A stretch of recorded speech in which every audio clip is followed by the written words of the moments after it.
Hi everyone. तो चलिए अगले टॉपिक पर चलते हैं। बहुत इंपॉर्टेंट टॉपिक है और सबसे ज्यादा प्रैक्टिकल लाइफ में यूज होता है। टॉपिक का नाम सबसे बड़े बड़े शब्दों में लिखेंगे, क्रॉस ट्रांसफर। क्रॉस ट्रांसफर्स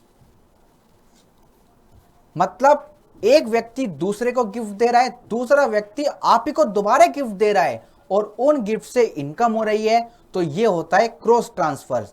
तो ये बहुत मशहूर है।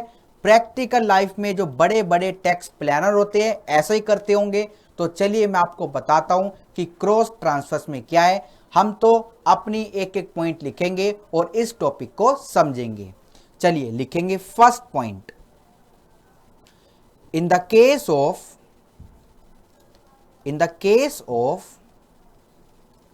cross transfers,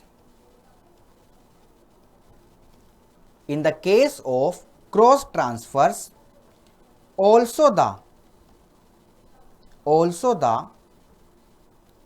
income from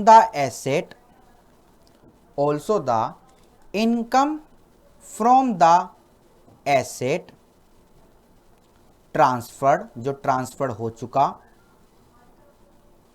would be assessed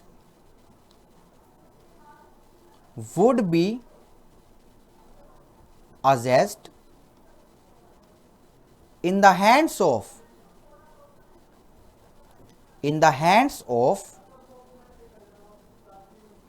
deemed transferor, in the hands of deemed transferor. मान लेंगे कि आप ट्रांसफर हो, अभी देखेंगे आगे क्यों मानेंगे। If the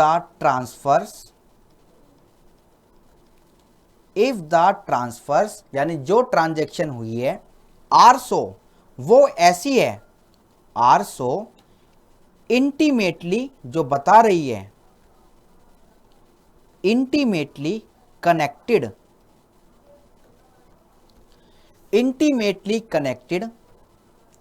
as to form part of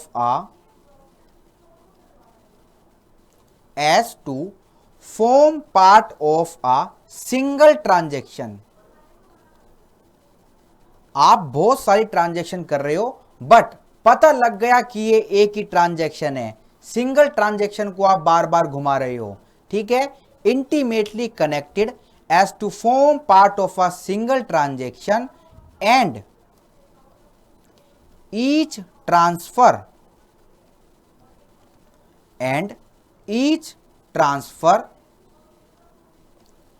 constitutes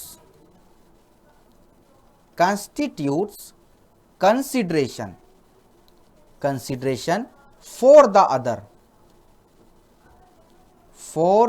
other be being mutual or otherwise। आप एक टाइम पे एक से ज्यादा ट्रांजैक्शन कर रहे हो और जो निष्कर्ष निकल के आ रहा है वो यही आ रहा है, ये तो एक ही ट्रांजैक्शन है, आप घपलेबाजी कर रहे हो। तो इस केस में क्या होगा आगे लिखेंगे, एक एग्जाम्पल के जरिए समझेंगे। फॉर एग्जाम्पल, एक एग्जाम्पल के जरिए समझेंगे। For example, mister a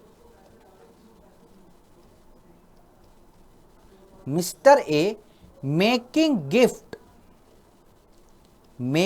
gift of rupees 50,000 to the wife, और वाइफ अपनी नहीं, wife of his brother B, of his brother mister B, ठीक है। तो ए ने गिफ्ट दिया 50,000 रुपए का पत्नी को, अपनी पत्नी नहीं, अपने भाई की पत्नी को, ठीक है। क्यों दिया? For the purchase of a house, for the purchase of a house by हर, चलो 50,000 में कौन सा घर आता है, मैं इसको 50 लाख कर देता हूं, मैं इसको 50 लाख कर देता हूं। अब तो आ जाएगा, ठीक है, 50 लाख हो गए। एंड उसी वक्त क्या हुआ, and simultaneous gift by mister B, gift by mister B, जब ही तुरंत एक गिफ्ट मिस्टर बी ने दिया, किसको, to mister A, mister A को नहीं, मिस्टर ए के बच्चे को, mister A's minor son of shares, मतलब गिफ्ट की आइडेंटिटी बताइए, क्या दिया, of shares in a foreign company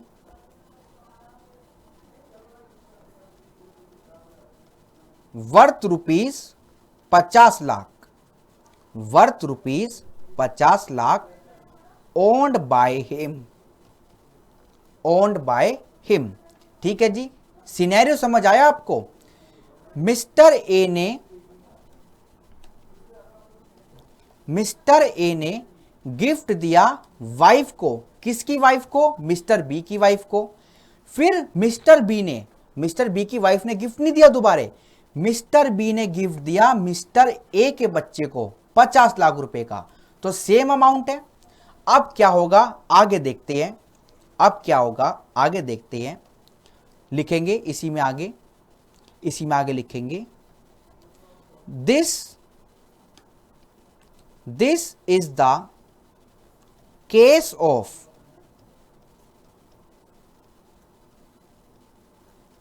cross transfer,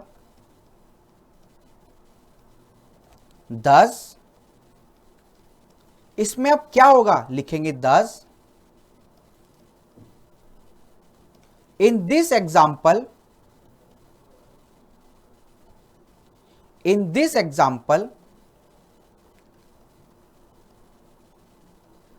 the transfers have been, जो ये ट्रांसफर हुआ है, the transfers have been made, the transfers जो ये हुआ है have been made by mister A, एक तो मिस्टर ए के द्वारा हुआ एंड मिस्टर बी के द्वारा हुआ, by mister A and mister B to a person, किसको हुआ है, who are not their son, मतलब जब मिस्टर बी ने मिस्टर ए के बच्चे को गिफ्ट दिया तो वो बच्चा मिस्टर ए का थोड़ी था, तो वो इनके सन नहीं है। एंड नॉट देयर स्पाउस,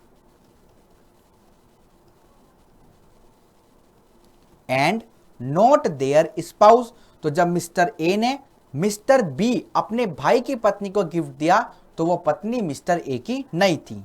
ठीक है, नॉट देयर स्पाउस। चलिए लिखेंगे इसी के आगे लिखेंगे,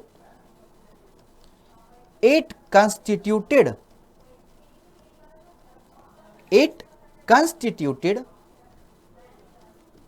कंसीडरेशन फॉर ईच अदर, और दोनों को कंसीडरेशन भी मिला है फॉर ईच अदर। ठीक है जी, चलिए अब आगे लिखेंगे, पॉइंट नंबर 2 बना के मैं लिखता हूं इसको, पॉइंट नंबर 2 बना के मैं इसको लिखता हूं। ठीक है जी, पॉइंट नंबर 2 बना के लिखता हूं, the supreme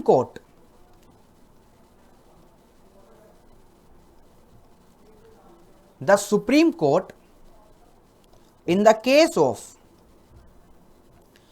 case of commissioner of income tax यानी CIT versus Keshav ji Morarji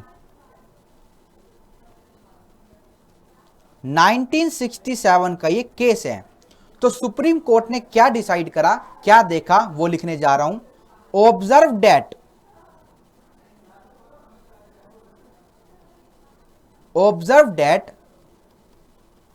if two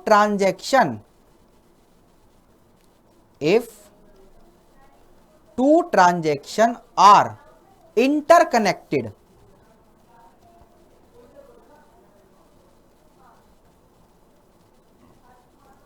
if two transactions are interconnected and are parts of the same transaction, और दोनों ट्रांजैक्शन एक ही ट्रांजैक्शन का हिस्सा है, are part of the same transaction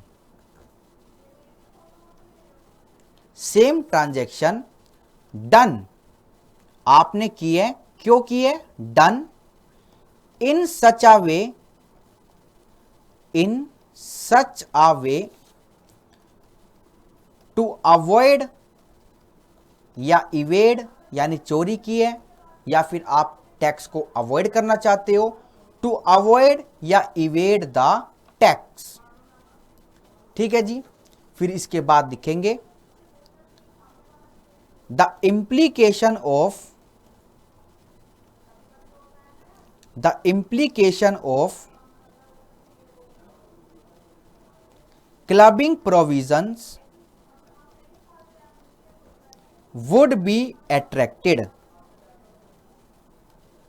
तो फिर supreme court ने क्या डिसाइड किया, तो इस केस में सुप्रीम कोर्ट ने क्या डिसाइड किया कि इस केस में क्लबिंग के प्रोविजन लगेंगे। ठीक है जी, बात समझ आई। चलिए आगे लिखेंगे पॉइंट नंबर 3, अकॉर्डिंगली। अभी मैं उसी एग्जाम्पल पर हूं, वही बात चल रही है। Accordingly the income arising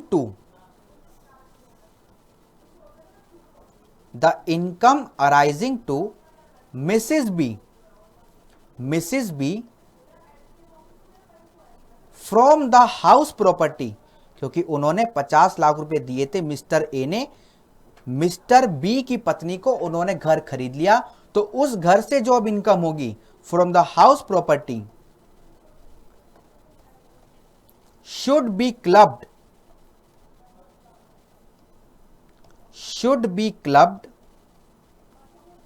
in the total income of Mr. B, not Mr. A।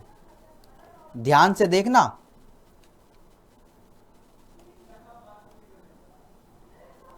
in the total income of Mr. B, ध्यान से देखना, मिस्टर बी लिखा है यहां पर, क्योंकि मिस्टर बी ने भी घपलेबाजी की है ना, तो जो मिसिस बी को इनकम होगी उस पर टैक्स मिस्टर ए देंगे।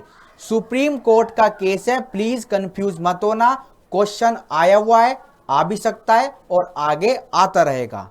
ठीक है जी, इसी के आगे लिखेंगे and the dividend from shares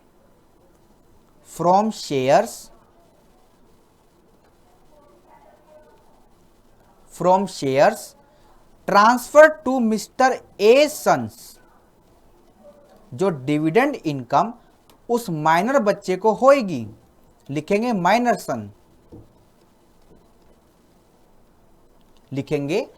sun, would be लिखेंगे would be taxable in the hands of mister A.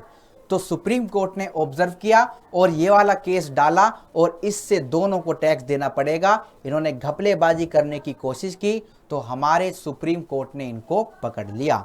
In the hands of mister ए। ठीक है जी, बात समझ आई। चलिए अब लास्ट पॉइंट देखेंगे इसका, point number 4, last point, this is because, ऐसा क्यों हुआ है, लिखेंगे this is because mister A and mister B are the ये केस स्टडी बिल्कुल याद रखना, एक एक वर्ड इसका याद रखना, सुप्रीम कोर्ट का केस पढ़ा रहा हूं। आर द इनडायरेक्ट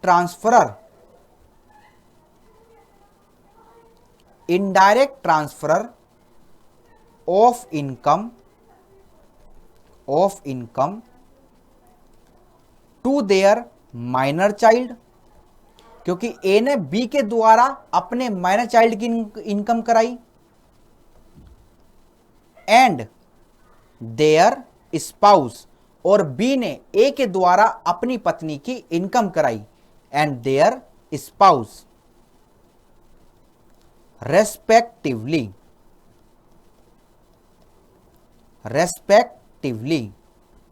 ठीक है जी, बात समझ आई। तो ये ऐसा इन्होंने क्यों किया? In order to reduce tax burden. सारा मुद्दा टैक्स का है, टैक्स की चोरी करने के लिए, इसलिए इन्होंने ऐसा किया। तो इसी के साथ ये क्रॉस ट्रांसफर का टॉपिक होता है खत्म। प्लीज इसको अच्छे से देखिएगा। ये जो मैंने आपको एग्जाम्पल लिखवाया है, इस पर सुप्रीम कोर्ट का केस आया हुआ है, उसको मैंने आपको समझा दिया। चलिए अगले टॉपिक पर चलते हैं। छोटा सा टॉपिक है, एक पैराग्राफ में खत्म हो जाएगा।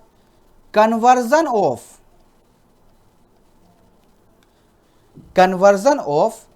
Self acquired property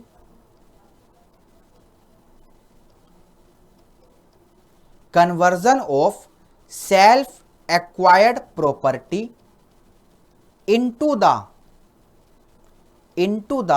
property of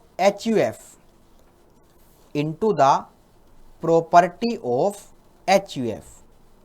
ठीक है जी, ज्यादा कुछ नहीं है, फटाफट से खत्म करता हूं। लिखेंगे if any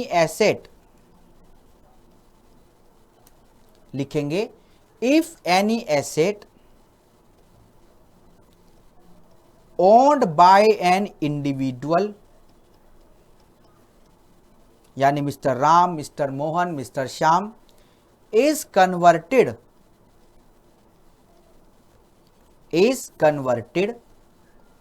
into a joint family property,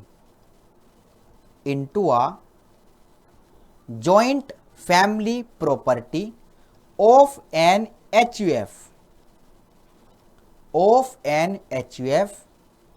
in which such individual, जिसने ऐसा किया, in which such individual is a member,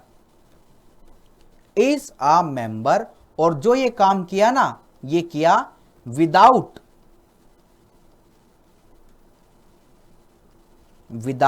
adequate consideration.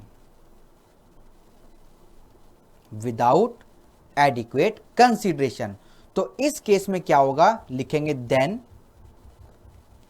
लिखेंगे, इस केस में क्या होगा? Then any income that accrue from such asset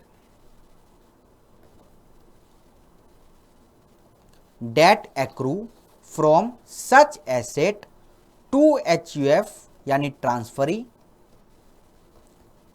जो भी इनकम उस एसेट से हो रही है, किसको हो रही है? HUF को, shall be clubbed in the hands of such individual, और वो इंडिविजुअल कौन है? ट्रांसफरर, जिसने ऐसा किया है। ठीक है जी, तो अगर ऐसा भी हुआ है तो ये भी गलत है।